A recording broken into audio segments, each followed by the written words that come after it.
Bonjour à tous et bienvenue dans votre journal de la mi-journée sur TV Vendée en ce lundi 13 octobre. 2 jours après sa nomination, Sébastien Lecornu présente la deuxième version de son gouvernement, un exécutif rajeuni mêlant figures de la société civile, ancien ministre reconduit et nouveau visage parlementaire. Changement notable à l'intérieur, Bruno Retailleau cède sa place au préfet de police de Paris, Laurent Nunez. Et côté vendéen, un départ mais aussi une arrivée.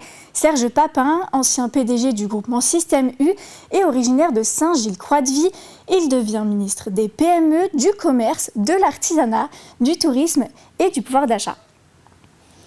Et pendant que les équilibres se redessinent au sommet de l'État, c'est aussi sur le terrain que les tensions s'expriment.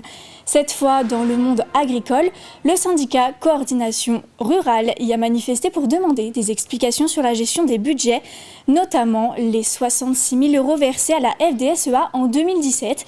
Les manifestants réclament plus de transparence, la neutralité de la Chambre et la fin des subventions aux syndicats. Aujourd'hui, rien n'est solutionné. Et il faut absolument demander de la transparence sur l'utilisation des fonds et surtout demander réparation sur les périodes, je dirais, qui ont été concernées, c'est-à-dire de 2017 à 2022. On n'aura pas de solution miracle sur l'utilisation de ces fonds, ils sont déjà partis.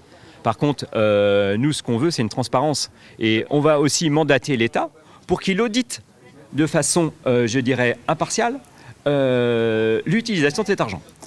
Après la manifestation, le président de la Chambre d'agriculture a reçu la coordination rurale et explique que la subvention concernait une mission sur l'urbanisme impactant l'agriculture.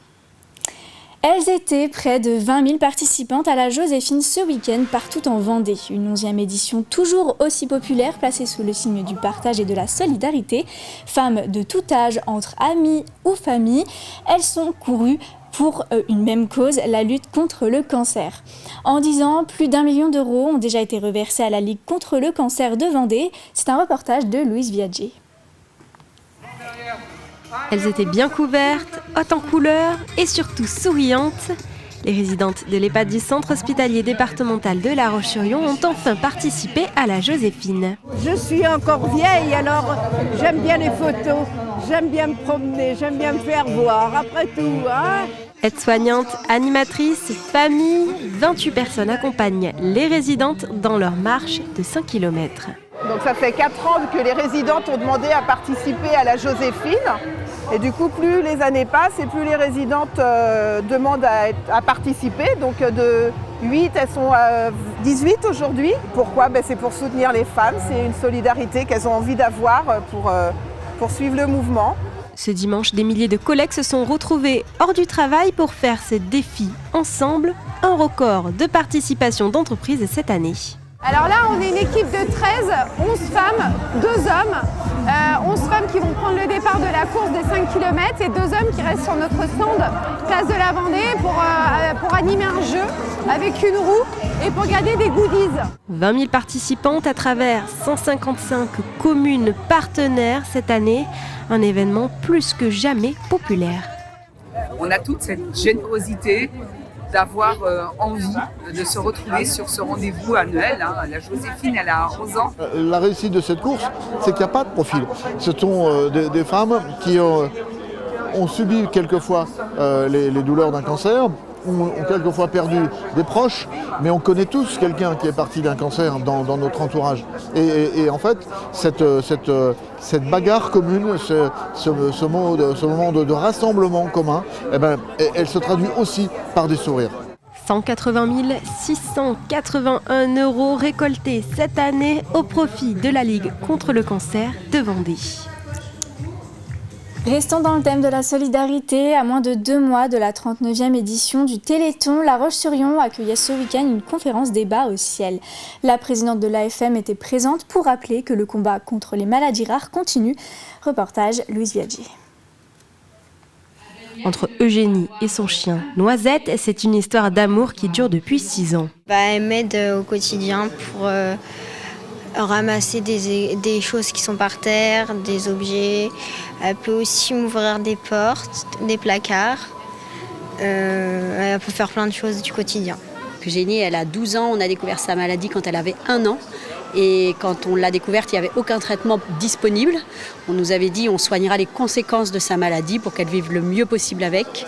Et finalement, donc ça c'était en 2014, et en 2017, elle a pu commencer un traitement qui lui permet d'avoir plus de force dans ses muscles pour lesquels en fait tous ses muscles sont fonctionnels mais n'ont pas de force pour plein de choses du quotidien. Mère et fille sont venus des Herbiers pour assister à cette conférence débat.